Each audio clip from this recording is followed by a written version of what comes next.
Dear colleagues, I'd like, on behalf of the School of Health and Social Care here at Staffordshire University, to welcome you to the conference today. As the Dean of the school, I can't help but feel pride in knowing that this conference came about through the motivation and determination of two of our midwifery students, Esther and Amy, and with the support of their lecturers, in particular, Ellie and Susan. This event today has been created to shine a light on what is both an important but also shocking situation relating to the experience of maternity services by Black and Asian women. To my own shame, I was not aware of the MBRRACE UK report published in 2018, and having now delved into the report, I can only begin to acknowledge my admiration for our students and colleagues for this event today. Whilst I am sure you will find out much more today than I know through my reading, it has left me with a very stark truth. Women from Black and minority ethnic communities were more likely to die during birth or within the first year of their baby's life. Black women are 5 times more likely than white women to die, and Asian women twice as likely as white women. So my question was, why? This report goes on to say this truth lays at the door of racism. People don't like to talk about racism. It makes people, especially white people, very uncomfortable. No one wants to think they are racist or that they benefit from a racist system. But I ask you today to accept the truth that Black and Asian women are more likely to die because of institutional or structural racism in society. So what about the who, the what and the why and the how? The report alone cannot answer these questions. But this event today is part of us accepting, examining and seeking answers to these questions. Around the world, white people are in the minority. So putting the what on the physiology of minority groups doesn't stand close scrutiny. White bodies are not better designed for childbirth. We need to challenge these assertions if we are faced with them. Even the MBRRACE report tends to focus on the women themselves rather than the social world around them, including the staff, the departments, the hospitals, or the other environments in which they died. The report does not link cause of death with race, but if, for example, BAME women are more likely to die from post-operative hemorrhage, this means that institutional racism is playing a role, i.e., BAME women are being left alone more often, or their concerns and pains are not being taken seriously. We don't have all the answers, but we should be asking these questions. Another factor laying upon the issue of race is deprivation. The report tells us that women from the most deprived backgrounds were 3 times more likely to die than those from the wealthiest. What we do not know from the report is the link between race and deprivation, but from my perspective, the accumulative disadvantage experienced by, for example, poor Black women cannot be ignored. In AIM's Journal 2019 article, they conclude, it was never the MBRRACE researchers' aim to just focus on BAME deaths, which explains the lack of further investigation. But their report has uncovered an important problem.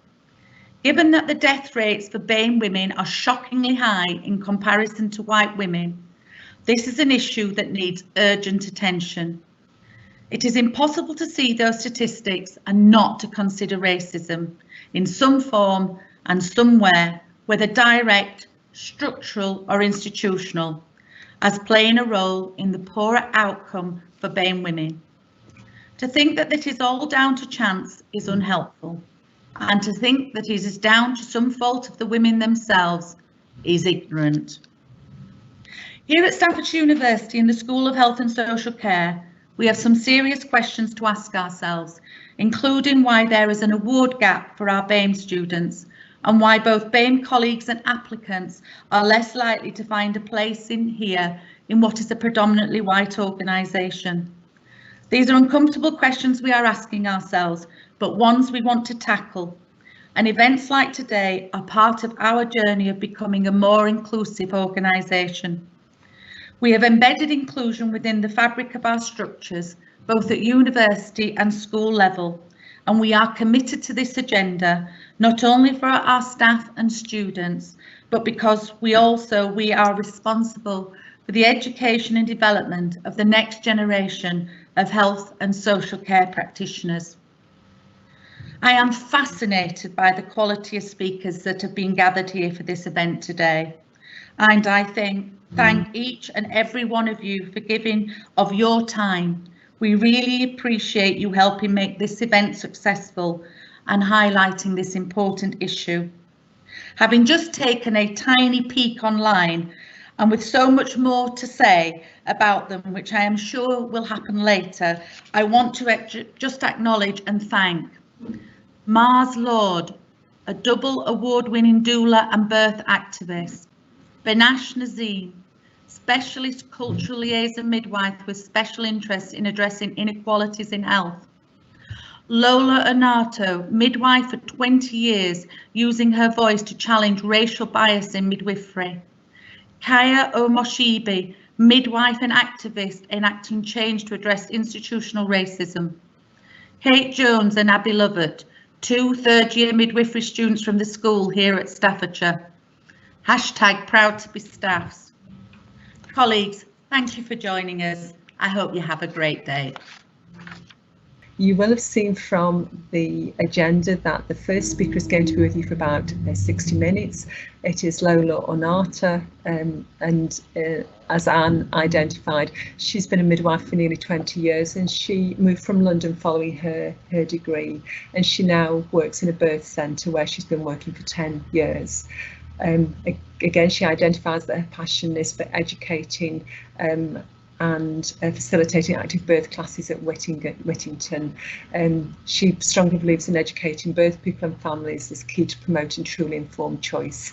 These are just all, our values and beliefs that as a profession we uphold and sort of guard. So without any further delay, I will look forward to welcoming Lola for her presentation. Welcome, Lola. Thank you so much for joining us today. So I just wanted to say thank you very much for inviting me to talk at this conference. And before I start, I want to also say a very big thank you to Esther, because it's through her that I have become involved in this. And I think it's a really amazing thing that everybody is doing. And I really hope that everybody will really take from the wonderful speakers that we have today and really take something from this and hopefully change and improve their practice. So without further ado, I will start. So Ellie, if you wouldn't mind just putting up the first slide, please. Okay, so today is about improving outcomes, and the way I got involved with this conference is through I actually was on social media, and I saw a message from Ellie where she was talking about having a student conference or organising something for her peers to do with talking about the disparities in health, especially maternity services, between white women and black and brown women. So I just want you to have a look at that first slide where it says improving outcomes. And this is very much going to be a personal reflection from me. So I'm going to be talking a little bit about my personal life, my life as a black midwife and as a black mother. But as you can see, I've put from a BAME, a BME, a POC, ethnic and black, and I've crossed them out. And I think the one thing that I would really like people to reflect on today is to think about the language that we use and to think about what we're saying when we talk. it's so difficult, even with things like language, to get things right. So I have crossed all these things out because I think they might apply to some people and they might apply to everybody, or they might apply to nobody at all. And for me personally, when I see the word BAME, I kind of don't really listen. The only thing that I hear is the minority aspect of it. So I really, really would like you to think about the language that we use as well. So for anybody who doesn't know, BAME stands for Black and Black, Asian and minority ethnic groups. BME stands for Black minority ethnic groups. POC is a person of color, and obviously you know what ethnic and Black means. So I would also like you to think about the language that we use going forward. So next slide, please. So I just want to start by giving you a little introduction about myself. So I have been a midwife for nearly 20 years now. I studied at University of Hertfordshire. I'm from London originally, so I moved out to Hertfordshire to study midwifery, and I qualified in 2003. And my absolute passion is, when I say normality, really, I mean normalizing birth and for advocacy. So I believe very strongly in the fact that we have a very privileged position and we are here to be advocates for our birthing women and our birthing people. That picture on the screen is actually of my great grandmother. So this is Mama Fakeye Adeluye, and she is my dad's grandmother. And my dad has always spoken about her because she brought him up. And actually, he told me that for the first few years of his life, he thought that this actually was his mother. And actually, his mother did die young, so she ended up raising him. And he's always talked about her, but he's never really, up until I started training to be a midwife, he'd never really spoken very much about what she did for a living. And one day, halfway through my first year, I got a really lovely letter with this picture to say that actually my great grandmother was also a midwife, so she would have been, you know, one of the traditional birth attendants. And he spoke really passionately about the fact that I was obviously doing what I was meant to do, and he spoke about what she did and the fact that she could sort of tell people were pregnant almost from 2 weeks in. And she did things like the equivalent of what, you know, what we do with our NIPEs. She would check the babies and all the herbs and medicines that she used to help women in labor. So I thought that was really quite interesting to know that actually that this woman that I am descended from was also a midwife. So that's just something about me personally. Next slide, please.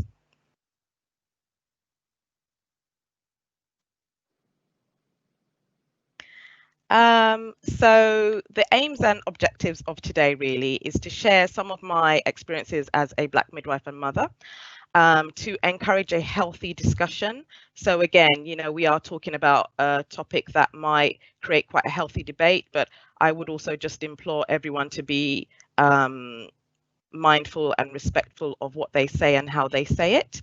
And also to have a better understanding of the difficulties faced by women of colour or Black and brown women and their families when they're accessing maternity services. So that's a picture of me, and I think it's my third baby. They kind of all look the same at that age. But yeah, okay, next slide, please.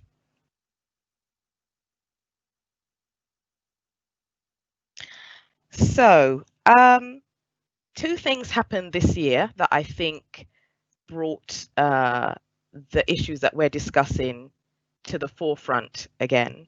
And I think the first one was the Mmbrace report. So the Mmbrace report is our way of looking into what are, you know, the things that affect women and the women that have died during pregnancy and childbirth. And what it brought up was that actually Black and brown women are more likely to die than white women. The second thing was the George Floyd murder at the hands of the police. So Ellie, I think you might need to just press the enter button just to bring up a few. Yeah. So going to the Mmbrace report. So I've spoken about what it is. It's a report that looks into the deaths during pregnancy and birth and in the first few weeks following birth. So it's not new. And the sad thing about the Mmbrace report is that every time it comes out, when it identifies what it is that is you know, the biggest killer for women in pregnancy and birth, it always identifies the fact that women of color, black and brown women, are more likely to die than their white counterparts. And what I've noticed with the MBRRACE report is the fact that what has happened with these women, it differs. So a few years ago, the big sort of killer for women was mental health and suicide. And this last report has identified the fact that it's cardiac problems. So that leads us to believe that actually, although the causes of death are different, the results for black and brown women are the same. So we know from looking at these reports that this is nothing to do with women dying just because they are black or brown. It's not a risk factor to be black or brown. So we really need to look into why this is happening. And next slide, please.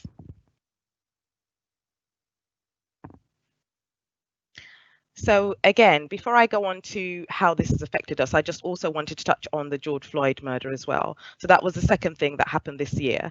And I think with COVID happening as well, I would say it made everybody sort of sit down and really have time to sit and reflect. And I thought about both of these things. And I remember being really angry about the George Floyd incident because a lot of people talked about it with shock and with horror. However, the bottom line is that these things have been going on for quite a long time. And, you know, when people sort of would come to me and talk about it, you know, I would have all these thoughts in my head, but I wouldn't be able to sort of vocalize them or speak about them eloquently, shall we say. I would be wanting to express myself, but I would stop because I would think, well, what is it that I'm really trying to say? And I wouldn't know what it was. So I had to sort of go away and think about what it was that I wanted to say to people. And I think the biggest thing for me is for those of us who maybe have just started to think about these issues, I would really like you to think about why it's taken for somebody to die before this has become something that's important. And then when we relate this to what's happening with our black and brown birthing people as well, it's the same thing. It's like, we know this is happening, we've done the reports, so what are we going to change about our behavior and our practice? It's almost as if we've got to the point where obviously continuous reflection and evidence-based practice is key, but we know what the evidence is going to say without doing the research sometimes. So I think that it's actually time to start saying, yes, we are going to continue having these conversations, but it's also about us going forward and improving our practice. So one of the ways in which we could improve our practice is by conferences like this. So Ellie, if you could just press enter. I mean, I don't mind if you just enter it all the way down and then I can talk about my points one by one. So how has the reports affected us? So I would say, and these are just speculations about what I think people might be feeling. So when I say feelings of detachment, it might not affect us personally. I think when you bring out a report like the MBRRACE report and you go through it and you look at the women, it might be that you might look at those women and say, well, actually, this happened at this unit, but in actual fact, this has never happened at our unit, so we're okay. So that's what I mean by feelings of detachment. And there also might be feelings of shock. So at the inequalities highlighted, I mean, it might have come as a surprise to people that is, you know, that the inequalities in health are so evident. And it also might be feelings of anger. So for me, I would probably say there was a bit of a feeling of anger that not much has changed over the years. So if you can think that since I started my training in the year 2000, and it's now 2020, so 20 years on, the results of the report are different in what are the killers and what women are dying from, but actually the statistics have not changed. So I would say that does make me a little bit angry. And so the other thing that I wanted to bring up about this as well is when people react to things and feelings of detachment. So one of the things that came up with George Floyd is the fact that people were saying it does not happen here, it happens in the States. Well, first of all, that's not really true. But also, when you think about that statement, and I will continue to say throughout my talk that I think we really need to be mindful of what we're saying. So when you say it doesn't happen in this country, it only happens in the States. Well, let's just say that was true. It's still happening in the world in which we live in. And that's not acceptable. So if you are looking at this and thinking, well, actually, we treat our Black and brown women, you know, perfectly fine, and they're all okay, that doesn't mean it's not happening in other units. So this is something that we're all in this together. It's not like, well, it happens over there, so, and it doesn't happen where I am, so I don't have to be involved in this. So next slide, please, Ellie. So what now? So going on from talking about these events, I then decided I was going to reflect on what I thought professionally and my personal experiences. And I was able to, you know, without thinking, I was able to definitely highlight situations in which I felt that perhaps I had been marginalized. And in fact, it wasn't a perhaps, I know that I had been. I decided I really wanted to be part of the solution, and I'm going to be very honest and say that maybe in the past I hadn't been as active as I could have been. So I decided that I was going to be more active, and so one of the things that I decided I wanted to do was to educate myself a little bit better, so really dig deep into what people were saying. And I found that social media was a really, really good way to find out things from people. So actually, one of the examples was in the COVID, when COVID started and we went into lockdown, I put a little feeder on our Residents Association page on Facebook to say, I'm a local midwife. Clearly, I am not here to give you advice against what you've been given, but if anybody just wants to have a chat, I know that a lot of appointments have been cancelled and things like antenatal classes, but if anybody wants to have a chat or talk to me or inbox me or message me about anything, then please do. And I got like a flood of emails, and actually what I got was I got a flood of emails from mostly Black and brown women, and I would really like you to hear some of the things they had to say.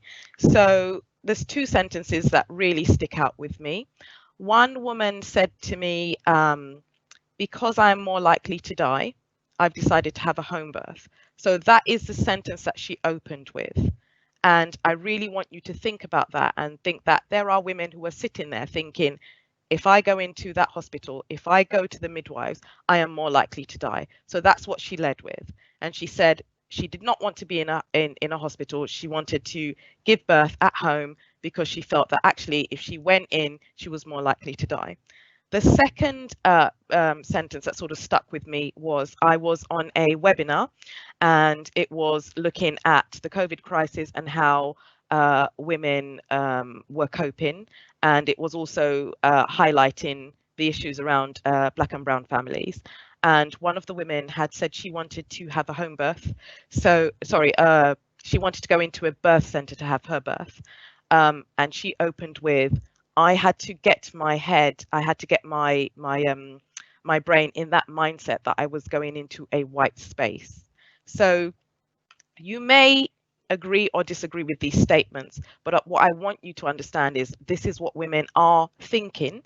You know, this is what Black and brown women may be thinking when they come in to be looked after by you. And this is because, you know, all through our lives, we have gone through situations where we have had microaggressions at us, we have had situations where we have experienced racism. So when you are looking after these women, you need to understand that. You need to understand that you might think that you are giving them the best possible care that you are, and you probably are, but it might not be the best for them.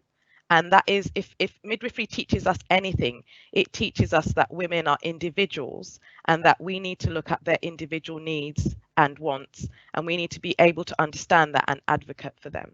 So that was what I did with education. I sort of, you know, I wanted to dig deeper and find out what people were saying, and also awareness. So I decided I was going to sit down and have those uncomfortable conversations, shall we say, And I would actually say that having had the conversations, for me personally, they were not uncomfortable.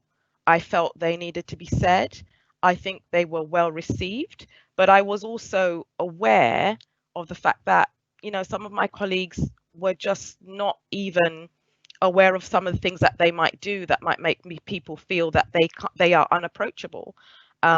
So we had some really good conversations about the way in which women from different ethnicities might be seen, and what my colleagues' assumptions might be of people walking through the door. I mean, I will tell you one assumption about me is a lot of people, so I am Nigerian, I consider myself a British-born Nigerian, should I say, but I grew up in Nigeria, so I went to school there. I lived there from the ages of 6 to 20, so a good sort of 14 years of my life. So what I get a lot of the time from people is, wow, I wouldn't have thought you were Nigerian. And then I think, but what would make you not think that I'm Nigerian? And then they're sort of backed into a corner. And I say it very jokingly, but you know, it's that assumption that I'm not. And it's that assumption that there might be certain things that people wouldn't even think that I might think about. But actually, because I do have like half of my brain is kind of Nigerian, there are sort of traditions and beliefs that I would have that maybe if you speak to me without me telling you about my background, you might not think that that is a part of my life. So next slide, please.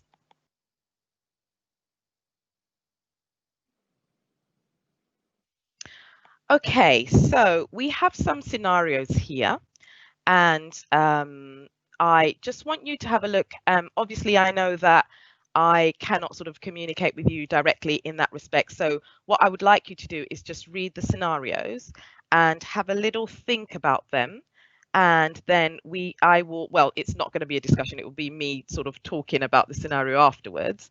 But yes, if you could just have a look at that scenario that's coming up on the screen and just have a little think. You might want to type it in the chat and I might be able to see it later.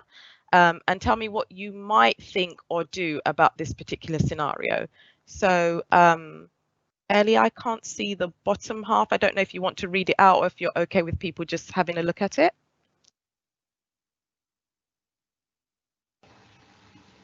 I can read it out if you'd like me to, Lola. Yes, please. Yeah. So scenario 1. You're working on the birth centre and the unit is becoming busy as you and your colleague are expecting 2 women in labour. You have 2 postnatal women and you have to transfer one to the postnatal ward.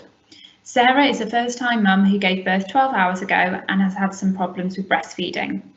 Julie is a second-time mum who gave birth 2 hours ago and does not need any help with her baby. Bearing in mind that you will not be able to dedicate much time to either woman whilst looking after the labouring women, who will you choose to send to the postnatal ward and why? Thank you, Ellie. And I just want to say as well, just to give you a little bit of a hint as to what might have happened in this situation. This is something that did happen where I work. And what we would normally do is that if somebody was having breastfeeding problems and we had labourers and we were busy, they would go to the postnatal ward because we would not be able to give them the breastfeeding support. So have a little think about that, and then we will go to what actually happened in this situation.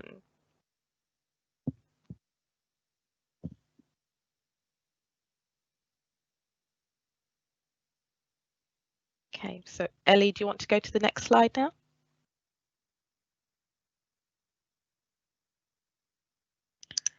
Okay, so as you can see, in actual fact, Sarah was kept on the birth centre and Julie was sent to the postnatal ward. Sarah was a white English woman and Julie was from Ghana, so I should have actually said she was a black woman from Ghana.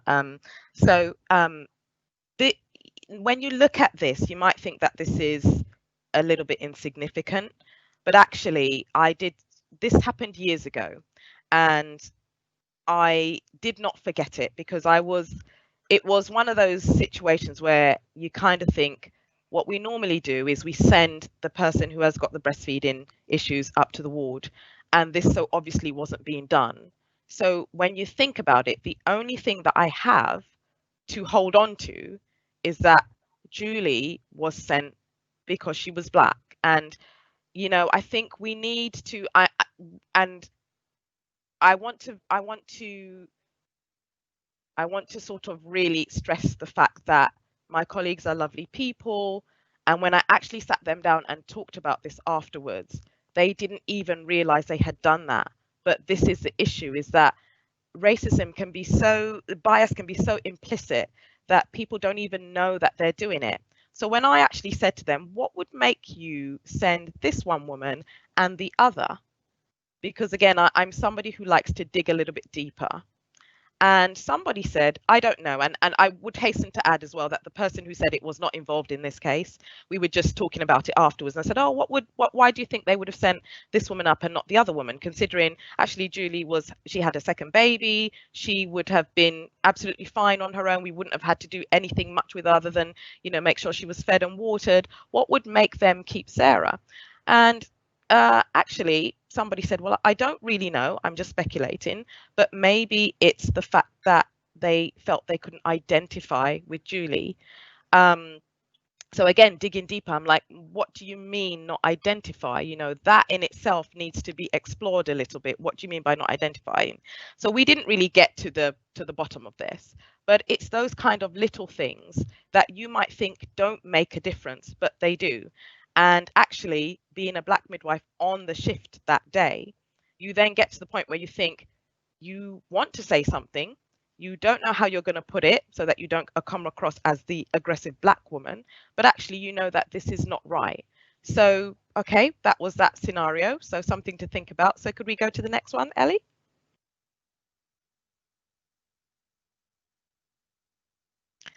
So you're working on a labour ward and assigned to look after a couple from Saudi Arabia. You are told by the midwife in charge that the woman does not speak English, but her husband can translate for her. How do you handle the situation? So I'm sure that a lot of us have been in this situation before where we have someone who maybe doesn't speak English, but they have a relative with them that can translate. I would also say that in this scenario, it actually said in the woman's notes that she needed a translator. So just to give you a little bit more of a background on this scenario. So if you want to have a little think about what you would do, and if you want to type it in the chat, we might be able to discuss it a bit later, but have a little think about how you would handle this situation.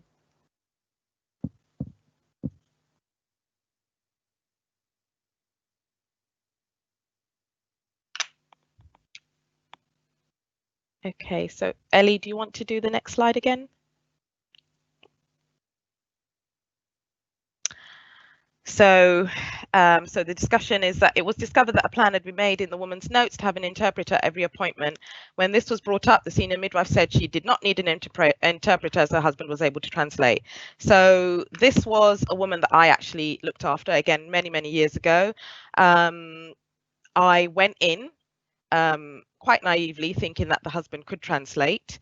I looked after the woman and sent her home with the husband translating, but it was only as they left that I then saw in the notes that the woman needed a translator, like a proper translator, and also that the midwife in charge had actually seen them before, so she also knew this as well.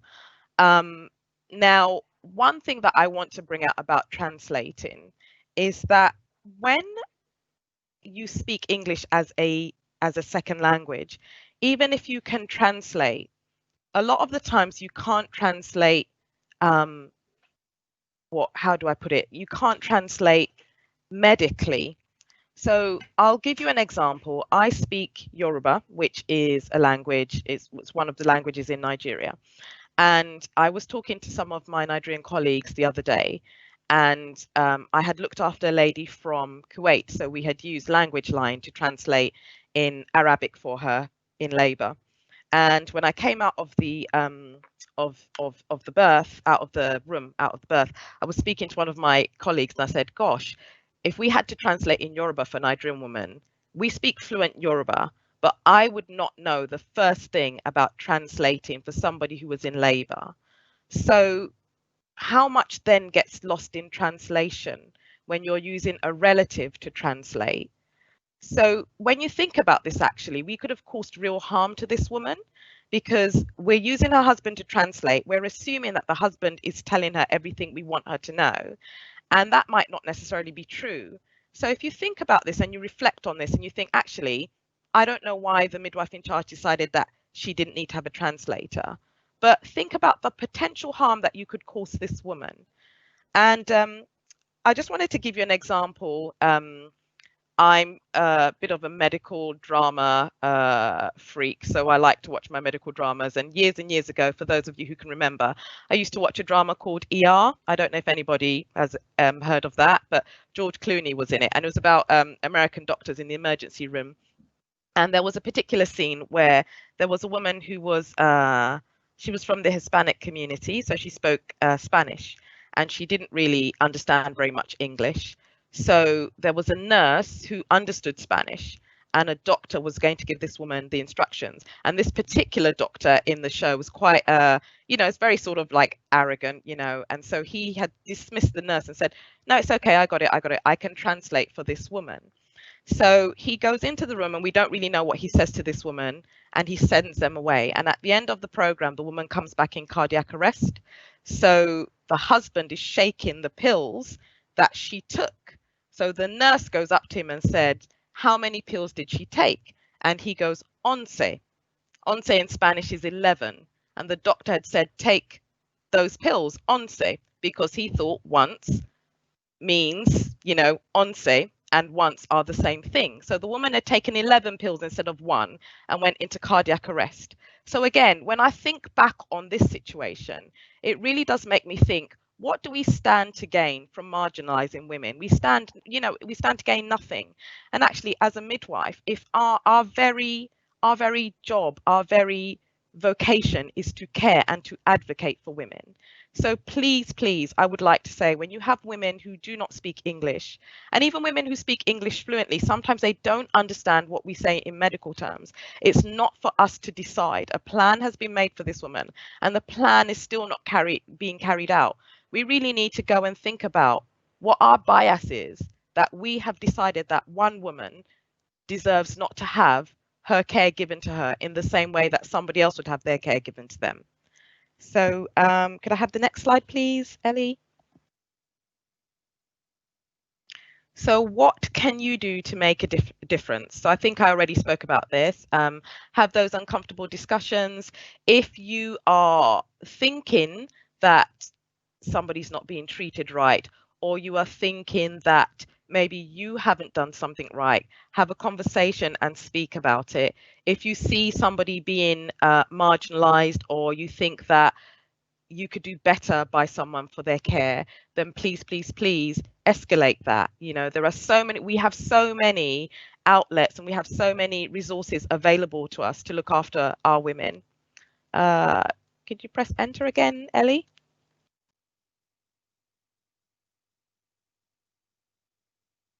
So again, so call out suspect behavior. I've already said this. Speak out if you see women or colleagues being treated unfairly. And again, yes, so talking about our women as well, we also need to remember that sometimes our colleagues get treated unfairly. So if you see any suspect behavior, call it out and get it sorted.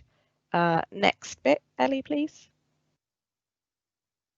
So realize your power. So when I say realize your power, sometimes we don't realize as midwives that it can be really uncomfortable when you do not treat women with respect, the kind of power that you can hold over them, where it's almost as if they are having to really fight for what I think is what we should be given, to all our women, which is advocating for them and giving them individualized care. So you need to realize the power that you can have over some women, and you need to use your power for good and not evil. So we are here to advocate for women. We are here to protect them. We are there to treat them with love and respect. We are not there to make ourselves feel important and powerful. It's about the women feeling empowered and knowing that actually they can trust us as their caregivers. So next slide, please.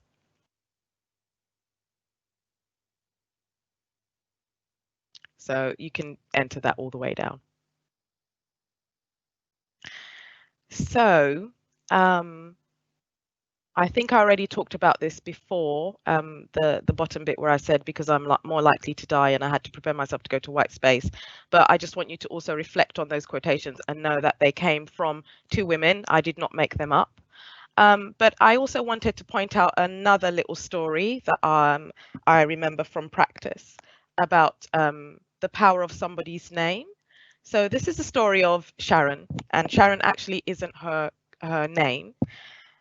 Years and years ago, I was looking, it was when I was a student actually, and I was on the postnatal ward and we were looking after a woman from Sri Lanka, and her name was not Sharon.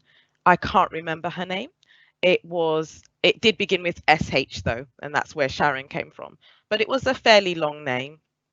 And she was on the ward, you know, for quite a few days because she had some medical complications. So we knew she was going to be with us for at least a week. At handover, the midwives would spend at least 5 minutes every day, you know, just making fun of her name. Oh, you know, we can't pronounce her name. Oh, what's her name? What's her face? Whatever. By the end of the week, somebody thought it would be really funny to just wipe out her name and put the name Sharon on there. As a student midwife, I found this very disrespectful, but I felt that I couldn't really talk about it. Obviously, when the midwives went into the room to speak to this woman, they were not going in there and saying that to her, but that's not the point. The point is, if you can disrespect a woman in that way, how can you be trusted to treat this woman with equity and respect and advocate for her? And actually, funny enough, I was having a conversation with Ellie about this when we were having our sort of pre-conference meetings, and Ellie brought up something really interesting, and I might steal your quote, Ellie. But Ellie had said that actually when you take that away from her, you take away her very identity. You know, you take away what makes her, which is her name. And talking about it now, I feel myself getting emotional because, you know, as somebody who comes from the Yoruba culture, our names always have meaning. Our names are almost like a sentence, and they are given to us based on what our parents think or what our parents wish for us. And just to sort of turn that on its head a little bit, years ago, I was looking after a woman and her name was Rowena. Now, this is where I get a little bit confusing for people because, as I said, I actually, most of my education up until I got to university was in Nigeria. So I'd seen the name Rowena before, but I'd never had an opportunity to pronounce that name. So I didn't know how to pronounce it. And obviously, you know, the English language is a bit confusing because, you know, you say things like book with a short O, even though it's a double O. And then you say things like look, which is like a short O with a double O. But there are some double O words where you elongate a little bit. So looking at Rowena and pronouncing that name, to me that automatically would have read Rowena. So I went into the room and I called her Rowena, and she was in the throes of labor and she was on all fours on the bed, and she turned around and she went to me, "It's Rowena." And I remember thinking, good for her for telling me what her name was. Maybe I should have asked how to pronounce it. I assumed that I could pronounce it, which is why I didn't ask. Normally, I would ask someone if I was having trouble with their name, how do you pronounce your name, or what do you like to be called? But I remember leaving thinking, gosh, you know, she felt that she could say that, but she was also white, and she had that white privilege of not being judged and not being labeled aggressive for correcting somebody on their name. And it did upset me a little bit, if I'm being honest, because I felt like I was being told off. And I think one of the things that we need to understand is it's not about me, it's not about any of us, it's about the women that we are looking after. So we need to really be looking out for what the women need. But I've never forgotten that, and I tell that story quite a lot. Say, oh, I didn't know how to pronounce Rowena, but you know, I've never got that wrong again. You know, if I ever look after somebody called Rowena, I know how to pronounce their name. So can we go on to the next slide, please? So finally, so I am coming to the end of this now, so I'm hoping that we might be able to have a discussion, because I think I think we started early, but I think I'm ending quite early on this, but I'm hoping that it will be because we can have a longer conversation. So I just wanted to say that our discussions today and this conference today is not final. So we've had this conference, which I think is amazing. I think that we definitely need to have more of this, and we need to be educating our students because they are the next generation of midwives to come forward. But it shouldn't just rest there. We need to go forward and have positive action. We need to stop saying things like, I don't see color. You know, that's a lot of things that, you know, people say, I don't see color. Well, actually, I would say, why don't you see color? Saying things like, I treat people equally. Well, actually, if you treat people equally, then you are definitely going to, some people are going to be at a disadvantage from that, because not everybody has equal needs. So really think about what you're saying when you say things like that. And I just wanted to also say that our job is a calling, and we are supposed to be with all our birthing people, not just some, not the ones that we feel comfortable with. It's to be with all of them and their families, and they're relying on us to do that. And the other thing that I would say as well is when people sort of say things to you and they bring up things that might have happened to them in the past, don't look at it as an attack. Learn to sort of be educated and change your practice and improve your practice. So I found a little quote on social media, and it said, facts are not attacks. So if somebody is telling you that this happened, they are not attacking you. They are telling you what happened, and you need to listen to their story and appreciate their story. And the other thing that I wanted to say as well is that some of the examples that I have given have been with women who maybe do not speak English and are at a disadvantage. And I think sometimes, even though that's not an excuse, that can sometimes come across as like, well, you know, this happened because we didn't understand, there was a language barrier. But I want you to remember that of the Black and brown women that are dying, that are 5 times more likely to die than the white women, there are a whole range of them. There are women who don't speak English, there are women that speak English fluently, and none of that is an excuse for anybody to die. So we really, really need to change the way that we think. We need to listen to women. Actually, Ellie, if you go to the next slide, I think there might be a reference coming up. Right, so sorry, my little dog is there just for questions at the end. So I don't know if you want to just take a screenshot of that or take a photo of it on your phones if you've got your phones out. But I didn't want to bog you down with too much reading, because I think you can get sort of wrapped up in the reading. Like I said, we know what a lot of these reports say. The reports identify that women from Black and brown families are more likely to suffer than their white counterparts. But I have got this website. If you go on to www.bmehf.org.uk, so there is a report on there. If you go on to reports and look for the report, I think it's experiences of Black and minority ethnic groups accessing maternity services. Now, I chose that report deliberately. It's from 2013, which is 7 years ago, but I chose that report deliberately because I want you to read the report, and really, when you read and you read the scenarios of the women, I want you to almost hear their voices and listen to them. And the bottom line is that most of them were not listened to the point where, so the researcher at some point had to step in because of the care that these women were getting. And it was just little things like just assuming, like there was a woman who was deaf, but for some reason they just assumed because she was deaf she didn't understand anything. And women constantly saying, I asked for this and I was ignored. I did this and I was ignored. So I want you to read that, because I want you to look at the date. It's 2013, 7 years ago. And what has changed since then? Not very much. And the second thing that I want you to have a look at, if you can, is Channel 4 did a documentary, The School That Tried to End Racism. It's a really, really good documentary to watch if you want to, and it's available on all 4. And the reason I say that, the reason I would recommend you watching this is because it's really interesting to see already from the beginning how children already get put in those marginalized groups. And at our last study day, so I went to my last prompt study day a few weeks ago, and for the first time we had a discussion about what we were going to do and what we were going to do better about Black and brown families and their women and the outcomes, and we were given an opportunity to talk about it.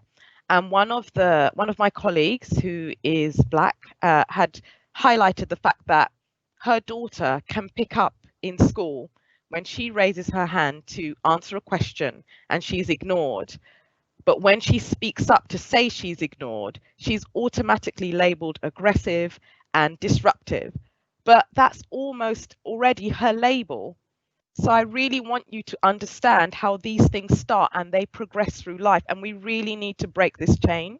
We need to be doing better, and we're not doing very well at the moment. And I would say again, things like this conference are amazing because they are highlighting the issues, but we can't rest on our laurels. We need to actually physically be doing something about it.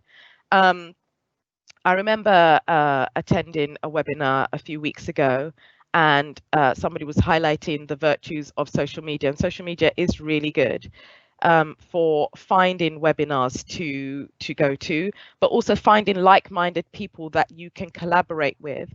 And if there are any students that are out there who are thinking of approaching their lecturers and their university about going forward and running similar conferences, then just do it. Don't think about it. I think since I have started this journey of really being active and wanting to do better, I have been able to liaise with quite a few people, and I have a few projects in the new year that I'm very excited about. One of my personal tutor from my university has asked if I would be involved in helping them to develop their curriculum, which I'm really proud about. So, you know, every little thing that you do counts. And finally, I mean, I would like to read out a few words that I jotted down last night, but before I do that, I just wanted to also end with a little quote from Mother Teresa. And she always used to say, do little things, but with great love. So I'll just end by reading out these words.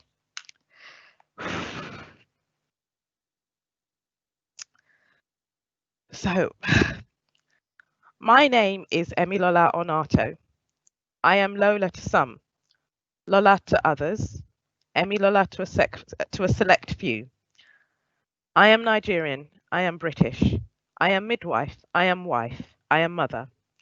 Sometimes I am all of these things, and sometimes I am none of them. But most of all, I am human. Thank you. Lola, thank you so much for your courage. Thank you for sharing your power and your stories. I am absolutely sure that the delegates will take them away with them. The chat has been really busy while you have been speaking. Just to the delegates, for those of you who might be viewing us on mobile devices, you probably won't be able to engage with the chat actually while you're watching, but if you have got any questions, please feel free to, you know, sort of start watching for a while, just to actually sort of send your commentary to us. You know, we really would appreciate your engagement, and we really want to represent your thoughts and your views. From my point of view, Lola, you know, just starting that personal reflection, I think it has given great insight. I think I've always thought about language from a white English perspective, and I work in sexual health and always have said to people, actually think about the language that we use to describe people.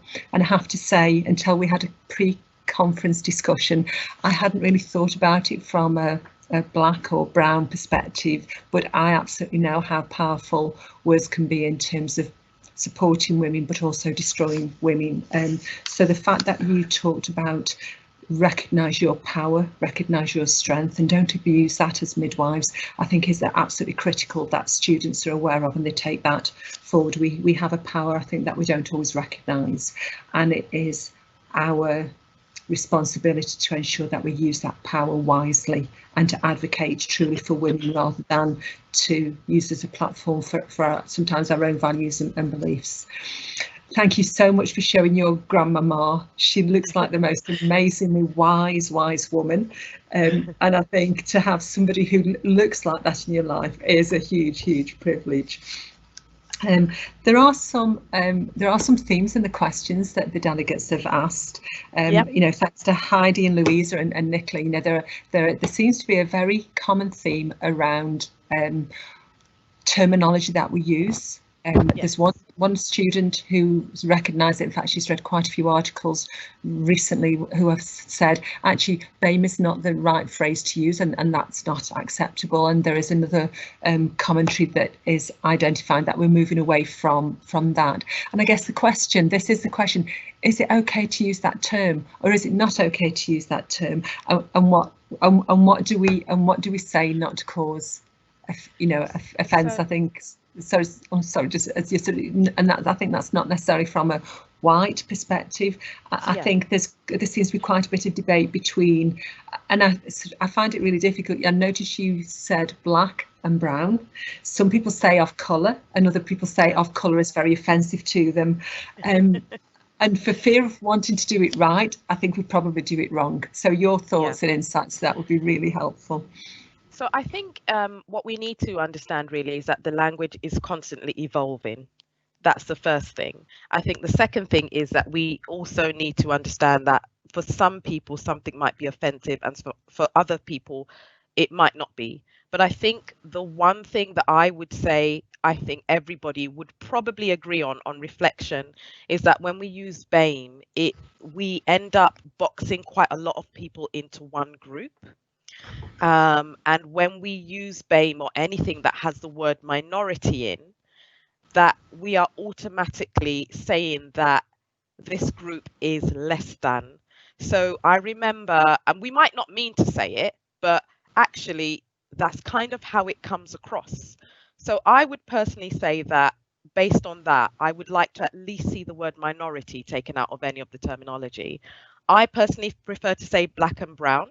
I was having a conversation with a friend of mine who is, so he is mixed, he is a psychiatrist, so we do have long conversations about this. He said that a lot of people are adopting the term African and diaspora. And I said, well, I'm quite happy with black and brown, so it's an individual choice. I think, personally, I think black and brown is better.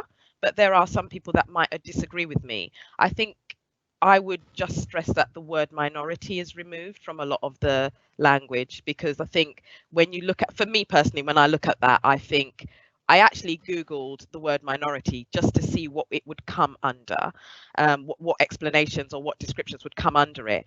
And one of the descriptions in terms of looking at people was it looked at, because initially before, when I was a teenager, when I think about people saying ethnic minorities, I always used to take it in terms of if you live somewhere and you are you're not the indigenous population, that you're a smaller group in numbers. But actually, when you look at the definition of minority in terms of populations, it refers to people who are less intelligent, and who are seen as a minority in every sense of the word. So that's why, for me, minority doesn't work. But also, if I flip the coin, so growing up in Nigeria, obviously there were people who were not Nigerian who worked there, and there were white people, there were people from all sorts of countries that worked in Nigeria when I was there. I never once heard the white people referred to as minorities. They were always referred to as expatriates, and they had privileges. So why are we minorities in one country but not in, when the coin is flipped, it's not. So that does lead me to say there is negativity around the word minority. So I think it would be good if we could take that out of the literature, not use the word minority. And I think more than anything, have conversations with your colleagues who are black and brown and see what they think. What do they think?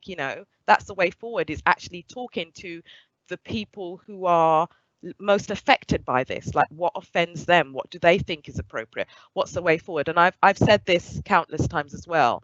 If you want to make our care better, that's absolutely amazing, but you also need to make sure that you involve us in those consultations.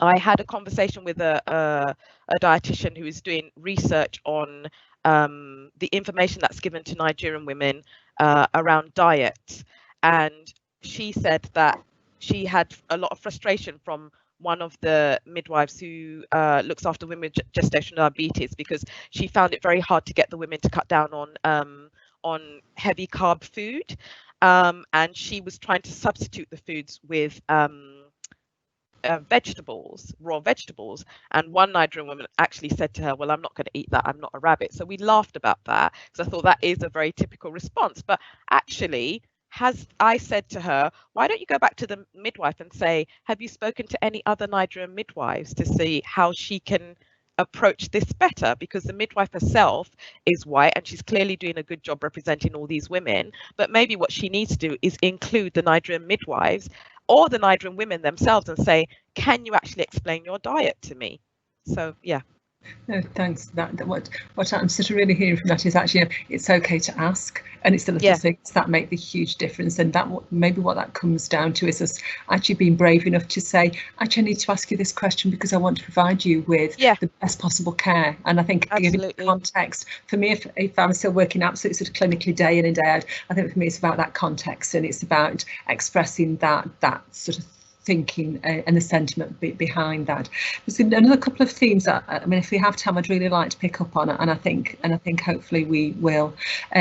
Obviously, we've got a large proportion of students in the audience today, and there's some expression that it's very difficult as a student to actually sort of challenge behaviour and call behaviour out. And one student has said that, you know, there are a few mentors that she has experienced that they're very clear, said this is not your place to do this. Now, I know from an educational perspective, we very much encourage our students within the university to actually sort of challenge behaviours, and we might sort of talk about how that might be, but I know we aren't by the side of students while they're in placement. So any advice and additional advice or guidance for students in terms of actually how do they manage that sort of scenario in practice? So first and foremost, I would like to say well done for actually identifying that there are these issues. I think it is really difficult for students to stand up. As you can see, I had my situation all those years ago, and I still think about Sharon and the fact that maybe I should have just said this is unacceptable, but how do you do that when you're a student? But also it's about the fact, I think one of the issues as well is about the fact that you see something so obvious and nobody else around you can see it. And even it's not even just about being a student, it's been about that lone person that can clearly see something is wrong. The only advice that I would have for you, if you are in that situation, is to talk to your lecturers. I know that, you know, there are your midwives, midwives that look after you in practice, so the practice facilitators. Go and have a conversation with them, and really sort of you know, bring these to the forefront and say, well, I don't really think that this is appropriate and I feel really uncomfortable. I don't know the way to go forward, because again, this is what we are here for. I mean, maybe find a midwife that you think might sympathize with you and have a discussion with her and talk about how you can go forward, because I think it is difficult, because even when I speak to people, I still have those situations where I think, I can't speak unless I have somebody who's got my back, who's going to say, actually, this is not about me just bringing race into everything. So it is trying to find someone of authority that you can speak to, and I think your lecturers would be a good starting point, perhaps. But tell someone, don't just keep it in. Lola, thank you. As a midwife, you know, that is now an educator, I absolutely would echo that sentiment. I think one of the strengths actually of certainly the midwifery team at Staffordshire, I can't speak for the midwifery teams anywhere else, as a team we absolutely identify as midwife. I think we're not really sure about this notion of what academic is and sort of how we theorise things, although we know that, again, people's perceptions are very different. So we, you know, for us, we absolutely regard ourselves as midwives and clinical midwives, albeit a bit vicariously through students' hands. And I know certainly for me, so I'm sure that other academic teams feel the same. If it is that we become aware of students who are struggling with issues in placement and we haven't been made aware of that, that is really concerning for us. So yeah. I would say absolutely just echo sort of Lola's thoughts around that. And I think we've got time really just for a bit more discussion. There is quite a bit of commentary about the use of translators.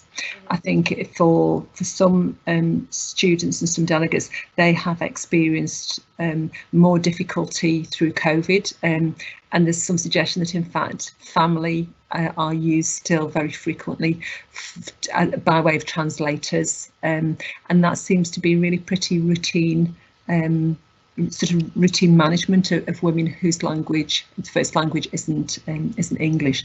So it's really any sort of thoughts around that would be welcome. So and can I just tag another little bit onto it? Yes. Just sorry. And the other little bit to tag onto that is almost like it seems an assumption that women can automatically read their native tongue. You know, and, yes. And obviously that sort of thought about leaflets and giving leaflets, you know, with nothing else. One of my frustrations, I have to say. Here's a leaflet, so it makes it good. So any sort of personal thoughts on those? Very welcome. I think that's a really good point that you raise when you say people automatically assuming that women or, you know, their families can read in their native tongue, because that's not always the case.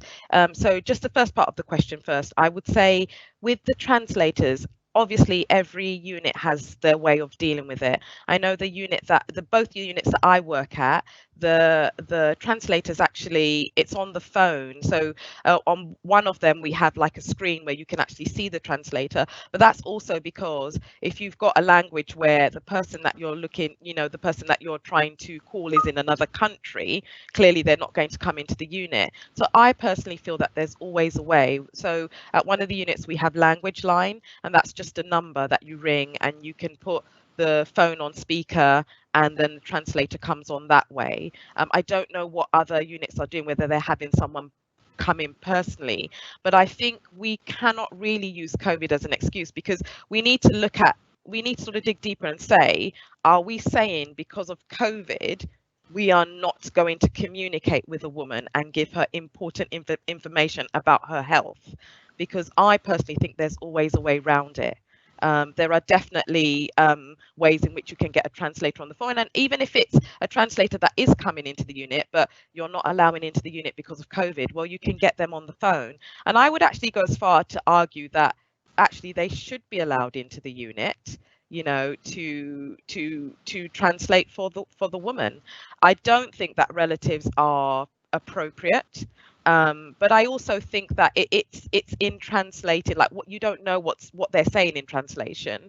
But I mean, if you, again, flipping the coin, so my husband is white and he's Italian, he speaks English fluently, but actually if somebody came in and started telling him about his care and his health, he probably would understand it a lot quicker if that person was speaking in Italian. So, you know, you think about it that way and you think, what is it that's really stopping us? And I think we have to acknowledge that actually we do not treat our Black and brown families the same way in which we treat our white ones.